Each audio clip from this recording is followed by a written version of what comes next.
Okay, it's not a work day, so that means it's a work day. I'm here in the garage. I'm going to do a little bit of splicing and prepare for tomorrow's job, which is 2 trees were taken down. It's a leave lay, but we're going to do a little bit of organization for the client. I'm sitting here in the garage drinking a Waterloo. I love these things. I used to not be a fan of sparkling water, but ever since I went to the West Coast and met up with Randy, I've been drinking them. So cheers. They're really good. Recently got my hands on some of this Yale HMPE. I think they call it Ultrix. It's a 12 strand single strand, 12 strand. You know how some are double. I'll show you. Like this is a bigger, I made this ring.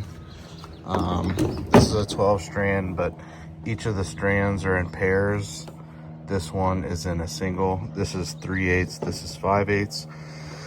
But I'm gonna splice this onto a small 5-to-1. I've been making some goodies. I'm gonna share them with you here. Here is a small 3/8 ring that I've spliced up for just doing small, like 1/2-inch rigging and stuff. I was working with Anna and saw that she had one, and I really liked how light and nimble it was. Also, for cutting rope, this Husky utility cutter's like 14 bucks, which is a steal.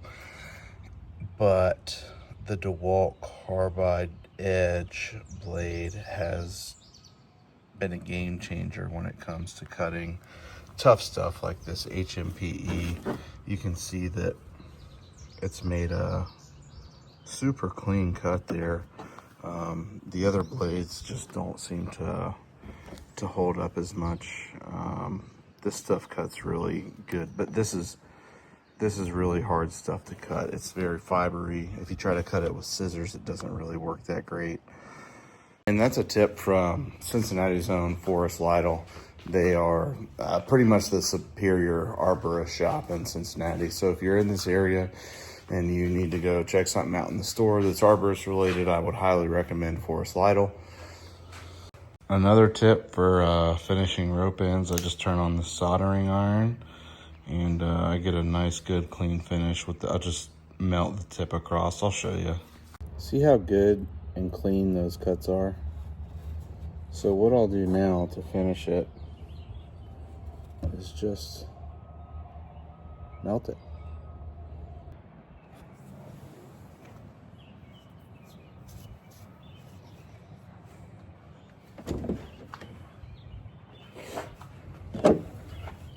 So, Husky cutter, very economical. It's like 14 bucks. I'm not sure how much the carbide blades cost, but they are very efficient at cutting ropey materials. Rock Exotica makes some really good stuff. I love making my own stuff rather than buying like pre-made fiddle blocks and stuff. It just seems they're always really poorly constructed and very cheap, and they cost about the same as what you can make one for, with like multi-purpose pulleys that you can use for other things. So currently I've got this on a steel carabiner. So currently I've got this set up on a steel carabiner. We're going to change that. We're going to take this carabiner off. I'll still leave it in there if we absolutely need it, but I'm going to take this and splice on. This is some 3/8. I think it's like Ultrix or something like that. It's single braid 12 strand from Yale, and it's really strong. Like the working load limit at a 5 or 10-to-1 is still like 4,000 pounds. So we're good here for this strength. I'm just gonna get some fids and splice it up real quick. So I'll just tape the hollow braid on there, and then I'll go back up. Makes it really easy to pull. Makes it super easy to pull through there. And instead of ripping it off, I'll just take these little cutters here and get a super clean straight line. So that side's done. Now it's time to do the other side. I'll cut it at like an angle. See how clean that cut? That carbide blade really is something else. And then that'll just fit in there real nice and easy. So this is a 1/2 inch fit on a 3/8 line.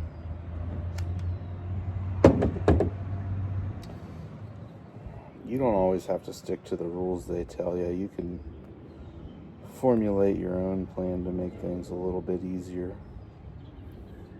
Cut the tape off.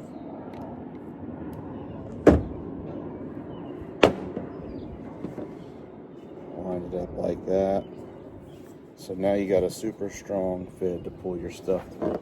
Now, this is 3/8, it's a little bit smaller. I'm gonna try to bury like 3/4 of a fifth length in there and have enough room for a decent eye. I think this is more than enough right here. You want to split the fibers evenly on each side, so you want to have the same amount of fibers on each side when you splice, and then it'll come out really clean. And I'll probably do like that size of an eye for this thing.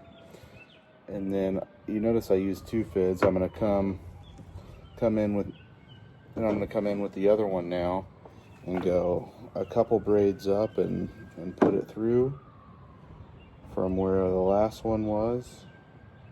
Make sure you're not splitting any fibers, and just pull it through like that. So there's a double lock, and we want to do a triple lock.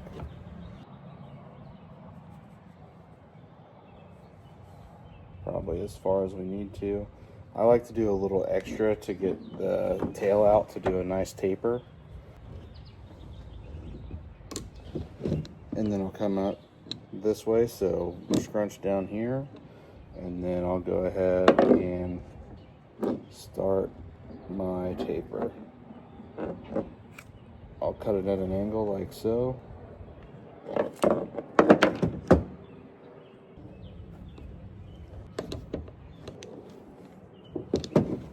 So now we've got a splice on the end of our little 5-to-1, and all it's missing now is see the taper, how it doesn't just look like a big blob in there.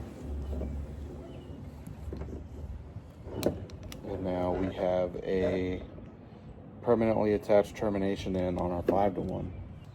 I'm not sure how much the carbide blades cost, but they are very efficient at cutting ropey materials.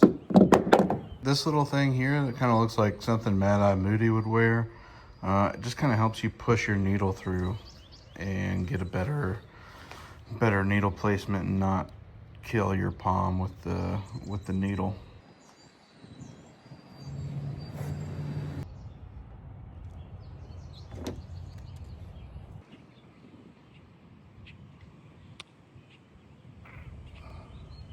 So you just attach it to your pull line with the prusik there, or whatever you're using. This could be like a synthetic cable or something up in a tree. There's your pulley system. And now here is this nice, neat little splice deal. No extra hardware to care about. I mean, just like it. Just pull on it, and that prusik will set.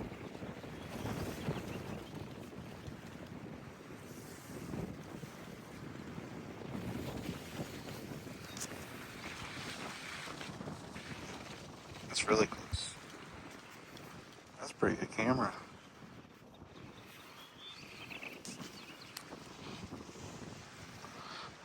I'm gonna try not to pull my wife's plant out of the ground. But yeah, you just give it a little pull.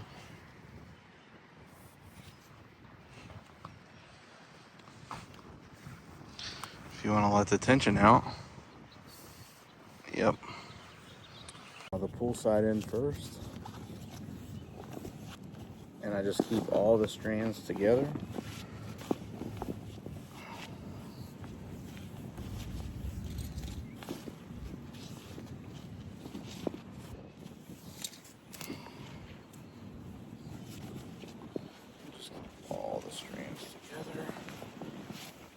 circle.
Fast forward a couple days, we did that job.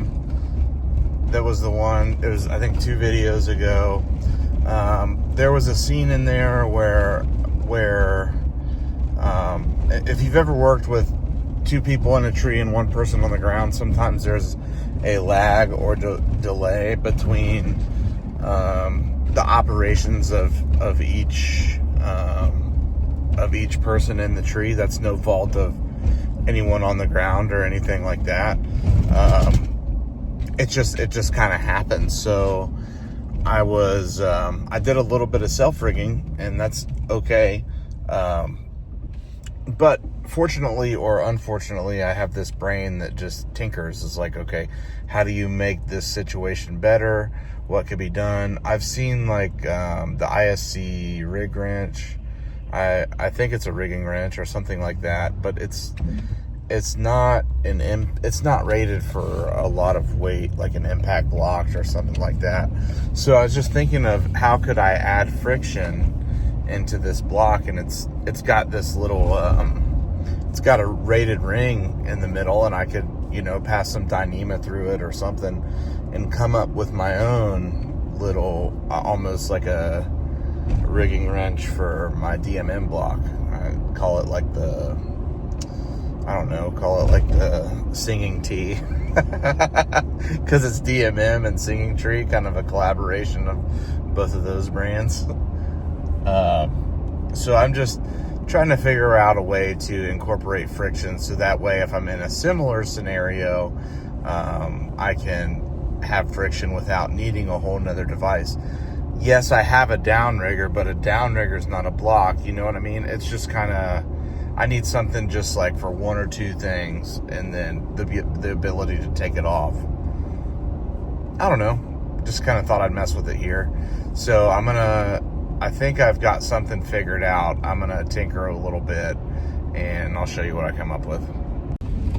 Listen, I just treated myself to a Starbucks, you know, iced caramel macchiato and a ham and Swiss croissant. It hit the spot. You know, it's not the best food, it's not the worst food, but, you know, I might lose all my credibility here saying that, but I just really don't give a hoot.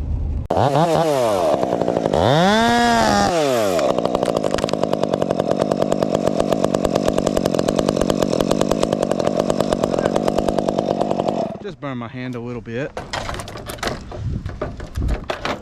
I just put it gently on the machine.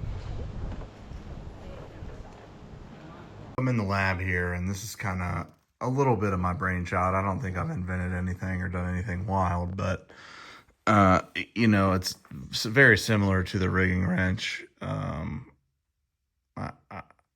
I just sometimes would like a little bit more friction with the block or something like that if you're by yourself or whatever, but you know, you can pull it up pretty easy and then, you know, get your friction there. You know, kind of the same principle as a downrigger or the rigging wrench. but sometimes you want the pulley. I don't know. I'm going to test it out and play with it. Let me know if you think it's a good idea or not. Okay, I've already upgraded it a little bit. I just put a quickie there, so it's not fixed. It's a little bit easier to take on and off. So all you had to do is pull up on that side, and it's pretty much frictionless. And then on the downside is where your friction is. It's a little bit harder to pull there. And, you know, you're not going to be able to rig huge pieces with it, but it's just going to be enough to get your hands out of danger if you're doing some self-rigging. I mean, it's just pretty easy to tend and then pull. So this is just an ISC rope wrench, the Apex rope wrench on a ARB Session, the short tether that uses the smaller DMM beaner, on a quickie, and then on a like the small DMM Dyneema loop. Those are like $6. In a rigging scenario, I'd have the pin facing towards not the trunk, so it wouldn't be that way. The pin would be in, so it would be like that. But you get the concept here. I think it's pretty cool. This is the singing tee. Just kidding.